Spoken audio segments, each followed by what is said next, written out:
Alex, can you also tell us about the Odessa massacre? I believe you spoke about it in the interview on Morning Shot. Yeah, Odessa massacre is one of the prime examples of how Kyiv regime treated all those who protested against them. So in Odessa, Odessa also saw a peaceful protest by civilians, mind you. So they walked in a peaceful protest against what was going on in Kyiv. But then the nationalists that were deliberately brought to Odessa to suppress this this demonstration. It's not police force. These are just some people, activists, how they put it, or ultranationalists. It doesn't change the fact they're ultranationalists and not neo-Nazis. So they forced the people who participated in the march, in the protest. They forced them to the building of the trade union's house. The trade union's building. Later on, the building was torched, while the police and the fire department of Odessa was doing literally nothing to stop it. So the people were burnt alive. 42 people were burnt alive in this building. And those who tried desperately to save their lives jumped out of windows, in a desperate attempt to escape from fire, of course, to end up in the streets. And the neo-Nazi mobsters, I will call how to put it otherwise, they rushed towards those people to finish them off, basically making sure they're dead. This was on 2nd of May 2014. So we're actually approaching the sad anniversary of this event. It's just around the corner. Since then, nothing has happened in terms of investigation. There was practically no investigation conducted, no perpetrators found, nothing. For arson and for mass murdering. Nothing of the kind.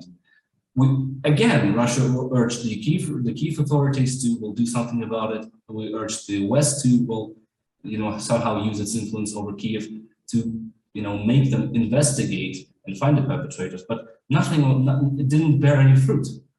So it was a massacre. It was real. It's actually known nowadays as Odessa massacre, and it wasn't even investigated. And the Kyiv authorities seemed happy with this because no one was investigating.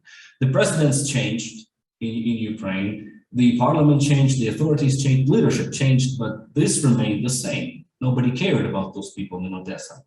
So this is actually good you mentioned it. It's a good example of how Kyiv treats the civilian population. And nowadays in conflict, they demonstrate the same thing because they basically use the civilians as human shields to guard themselves from Russian attacks, because Russian troops in Ukraine right now are aiming for military infrastructure only, but the Ukrainian army and the Nazi battalions will just closely cooperating with each other. To put it mildly, they put the heavy equipment, the anti-air guns, you name it. Basically, they're moving military infrastructure into the cities. They hide in civilian infrastructure, like in hospitals, in schools, in kindergartens. They use it for military purposes because they know we're not going to shoot. And I'm not even speaking about the provocations, but I'll speak about that later. It's just a different question, I guess. I've seen photos of where Western soldiers have given arms to the Azov regiment, the Nazi organization.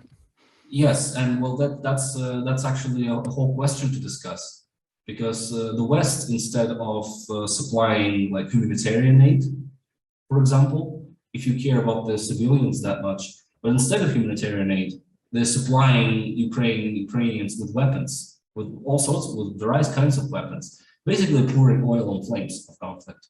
Because supplying weapons into the conflict zone, it doesn't bring conflict to an end. So we take it, there's just no other way to see it.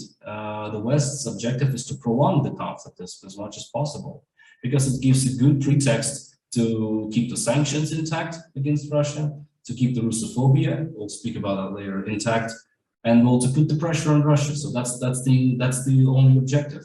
There can be no other objectives for this.